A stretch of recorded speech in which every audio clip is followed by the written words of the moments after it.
Hello मेरे प्यारे बच्चों, good evening to all of you. आज मैं इस वीडियो में आपको बताऊंगी कि बीए में हमें कौन से सेक्शन को कितना टाइम अलॉट करना है ताकि आपका टाइम प्रॉपर मैनेज हो सके और आप पूरा पेपर अटेंड कर पाए। तो अंत तक ये वीडियो देखना मत भूलना। और मैं आपको खाली एक इंफॉर्मेशन और दूंगी कि हम सीए के क्लासेस, सीए फाउंडेशन जल्दी स्टार्ट करेंगे आफ्टर योर एग्जाम्स, उसके हार्डली 1 या 2-3 दिन बाद। तो अगर आप थोड़ा भी सोच रहे हैं सीए करने का तो आप हमारा कॉन्टेक्ट नंबर सेव कर सकते हैं। अभी आप 12th स्टैंडर्ड में, इसलिए मेन फोकस आपका 12th बोर्ड होना चाहिए, लेकिन आपके दिमाग में थोड़ा भी है कि yes I want to do CA और उसके बारे में आपको इंफॉर्मेशन चाहिए, तो आप मेरे कॉन्टेक्ट नंबर सेव कर सकते हैं। आपको यूट्यूब चैनल की इंफॉर्मेशन में जाना, मेरे चैनल पे जाके वहां पे आप मेरा नंबर ले सकते हैं, या मेरे इंस्टाग्राम अकाउंट से भी आप ले सकते हैं, वो भी आपको श्रीधर इंस्टीट्यूट ऑफ कॉमर्स से मिल जाएगा, ठीक है। या आप गूगल पेज से भी ले सकते हैं, वेबसाइट भी है मेरी, वहां पे आपको सारी डिटेल इंफॉर्मेशन मिल जाएगी। और दूसरी बात, हम फ्री सेमिनार भी उसके लिए रखते हैं ताकि आपको बता सके कि कितने महीने का कोर्स होता है, क्या क्या सब्जेक्ट पढ़ना है, हर सब्जेक्ट का ड्यूरेशन क्या होता है, हम कितने घंटे यहाँ पढ़ाते हैं, आपका कोर्स कब कंप्लीट करा देंगे, फीस क्या है, इंस्टीट्यूट का फॉर्म कैसे भरना है, वहां की फीस क्या है, वो सब इंफॉर्मेशन हम उस फ्री सेमिनार में आपसे शेयर कर सकते हैं।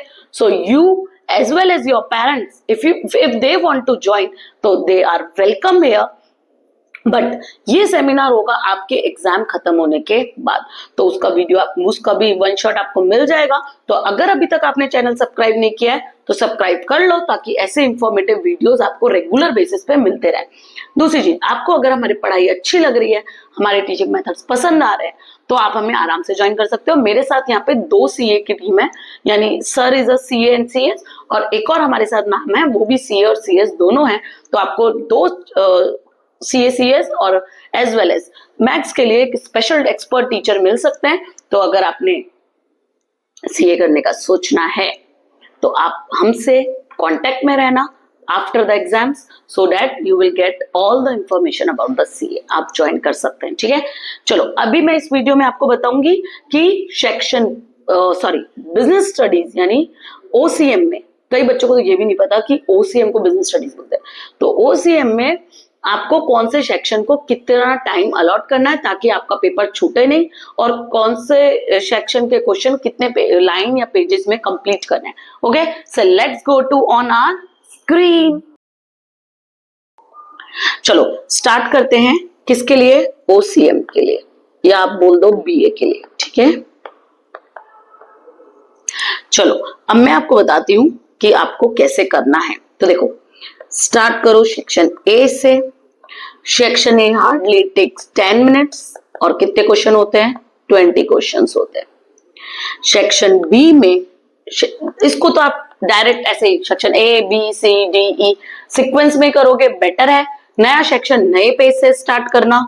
सेक्शन बी में आप कवर अप कर सकते हो 20 मिनट्स में। आपको 10 क्वेश्चंस करने होते हैं, और एक क्वेश्चन में आपको कितनी लाइंस यानी कितने लाइंस लिखना है? 4 to 5 लाइंस लिखना है बस, ठीक है। और डायरेक्ट ट्रू फॉल्स वगैरह का क्वेश्चन है, मेथड का क्वेश्चन है, तो वो तो एक एक लाइन में कंप्लीट हो जाता है। कुछ मेथड पूछा है, कोई फॉर्मूला पूछा है, या कुछ ऐसी चीज पूछी है, तो एक एक लाइन में कवर हो जाते हैं। 5 लाइन से ज्यादा नहीं देना, वरना बच्चों पीछे क्वेश्चन छूट जाएगा, ठीक है।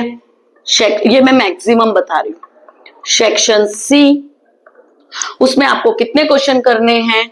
आपको क्वेश्चन करने हैं 13 क्वेश्चन आपको कंप्लीट करने होते हैं, और इट टेक्स 50 मिनट्स, सॉरी, ठीक है।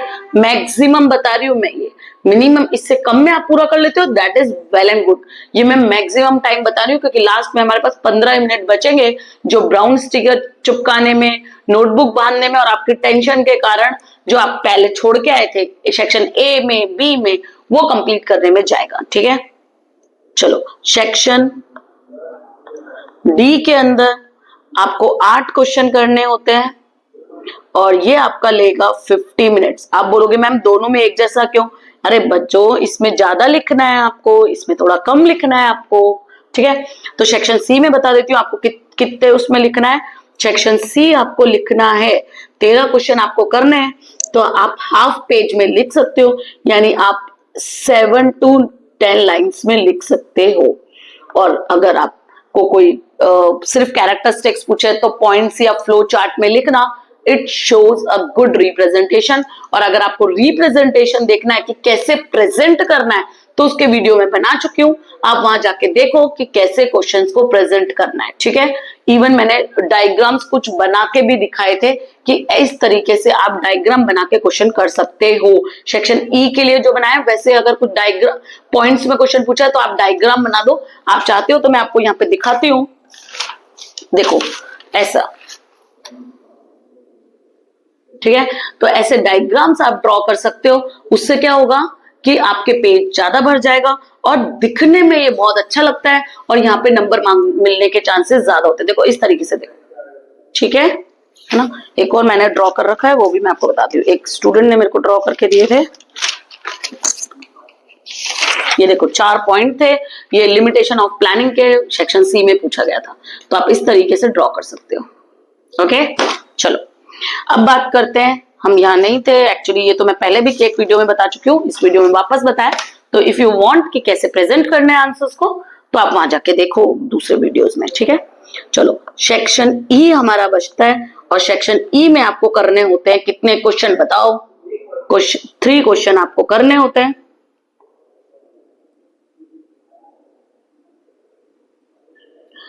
सेक्शन ई में आपको 3 या 4 करने होते हैं ना। अरे नहीं, हाँ 4 करने होते हैं, सॉरी 3 थोड़ी, ये तो बीए है ना।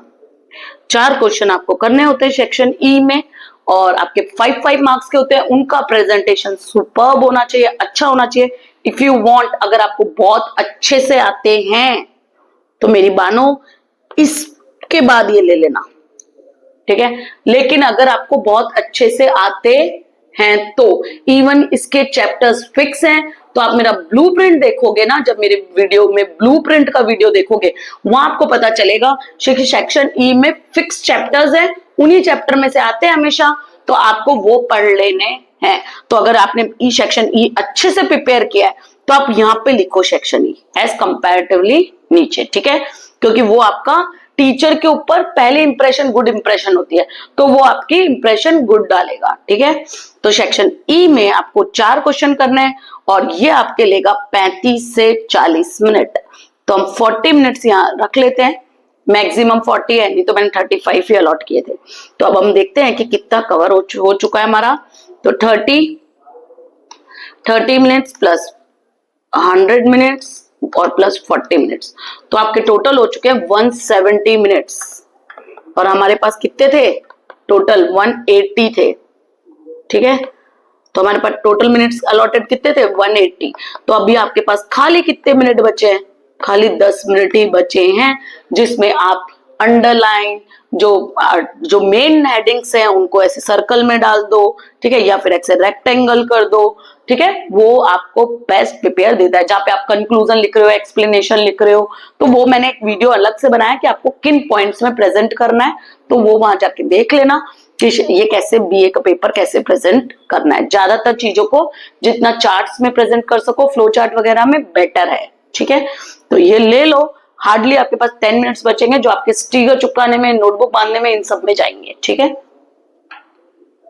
ओके, तो इस तरीके से। और ध्यान रखना सेक्शन ई अगर आपने अच्छे से प्रिपेयर किया है तो उसको बी के बाद ही कर लेना और फिर सी डी करना, ए बी डायरेक्ट ई फिर सी डी ऐसे, ठीक है। लेकिन एक और चीज, हाँ एक और चीज मैं बताती हूँ, अगर आपने सेक्शन बी उठाया है तो बी के पूरे क्वेश्चन कंप्लीट करना। ऐसा नहीं बी आधा 1 to 5 इधर है और बी आधा लास्ट में आपने वापस कर दिया। अगर आपको नहीं आ रहा कोई क्वेश्चन, लेफ्ट द स्पेस।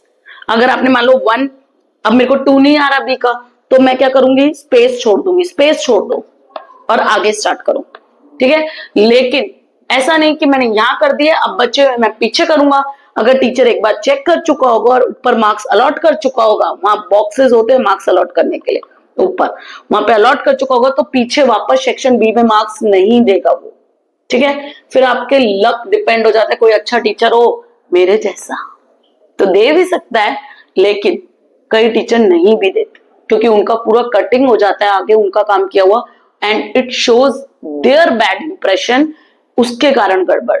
ठीक है, तो अगर आप सेक्शन सी उठा रहे हो तो सी के पूरे क्वेश्चन एक साथ करना, डी उठा रहे हो तो डी के पूरे क्वेश्चन एक साथ करना। समझ रहे हो?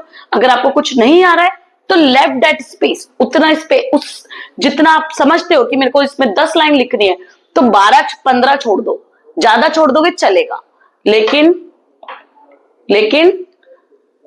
वो बिगाड़ना मत कि आधा बी इधर फिर सी कर दिया और फिर उसके बाद आधा बी कर रहे हो। ठीक है, चलो तो ये ले लो स्क्रीनशॉट बीए के लिए। रुको मैं इसको इधर डाल, अब ले लो। डन। और भी कोई प्रॉब्लम हो तो आप मुझे कमेंट बॉक्स में लिख सकते हो। Thank you, have a nice day.